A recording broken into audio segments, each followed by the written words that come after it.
The elite of Redcastle. Redcastle is a country town. It is not a manufacturing town, or a seaport, or a garrison town, or a settlement in any manner designed to be of wide and general use to society. It exists for itself alone, and is exclusive to a fault. It is on the high road to nowhere. Erase it from the map of England tomorrow, and nobody but its own inhabitants would be the worse off for its evanishment. It produces nothing but elderly people with limited incomes and scandal. For the cultivation of this last article, Redcastle is like a mushroom bed in a cellar, a dark corner of the land in which fungi abound and flourish. It is not a bad town in which to enjoy a brief span of repose from the turmoil and bustle of the industrial and commercial world, the world of labour and pleasure, profit, loss and pain. Not a bad old town in which to dream away a joyless, painless old age.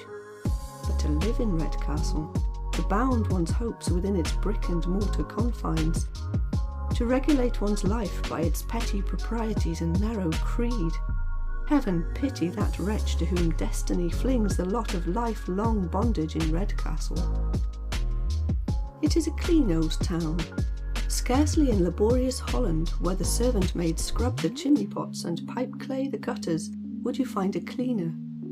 A rainy day, which makes mud and slush in busier places, only washes down and renovates Redcastle. The one wide street, with its massive old brick houses, square and strong and substantial, the historic gateway, which divides the one street into two, below bar and above bar, and the fine old Coach and Horses Inn, where seldom coaches or horses are seen to stop. The inn, which save for the mildest indulgence in billiards and brandy and soda among the youth of the town, seems to exist rather as a part and parcel of Redcastle, an institution essential to the honour and glory of the town, than for any commercial purpose, since it appears morally impossible that the establishment can be self-supporting. All these are the pink of cleanliness. The pretty little minster, more architecturally perfect than many a grander fane, looks as if it were kept under a glass shade. The marketplace presents on off days a broad expanse of spotless pavement, blinking and smiling up at the sun. The turnpike road on which Redcastle lies is one of the best in Yorkshire. The narrow lanes and by-streets leading up to that broad stretch of common land known as Redcastle Woods, apparently for the sole reason that it is barren of anything taller than a hazel bush, are innocent of mud or smoke. The scanty suburbs of the town present a sprinkling of smallish houses, for the most part uninteresting of aspect, but all scrupulously clean.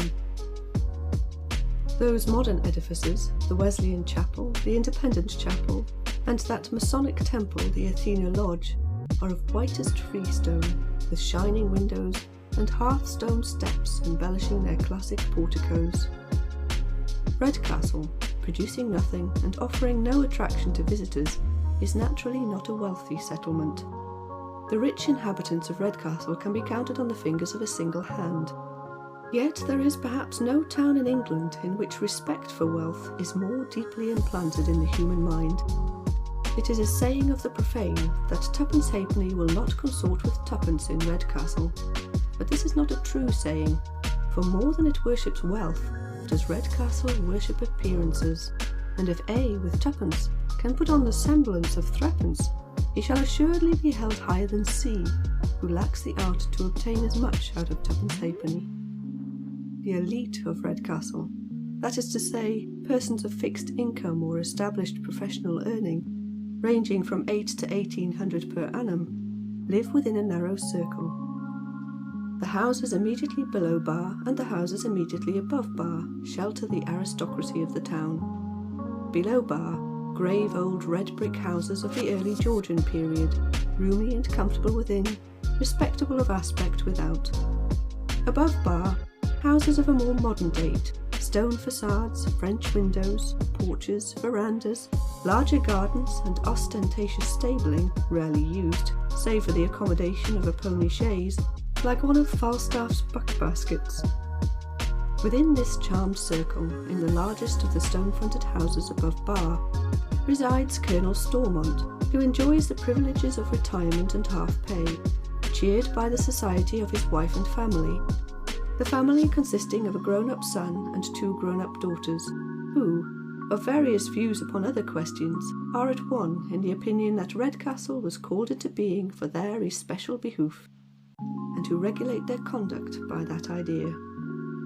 Colonel and Mrs. Stormont take the lead in Redcastle society. Their names are at the head of the croquet and archery club, which blackballs everyone who is suspected of having once had a cousin connected with trade.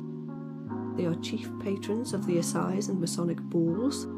They sanctify the more chaste and classic of the Redcastle concerts with their august presence, or at least Mrs. Stormont allows her name to grace the list of patronesses and add a lustre to the programme of the evening's harmony. If St. Cecilia had come back to life again, she could hardly have been in more request among the concert givers than Mrs. Stormont, who scarcely knows Mozart from Offenbach or Beethoven from Brinley Richards. To offend Colonel or Mrs. Stormont would be to be at war with Redcastle, and it is doubtful if anyone so unfortunately placed could continue to reside in the town. He would be obliged to depart.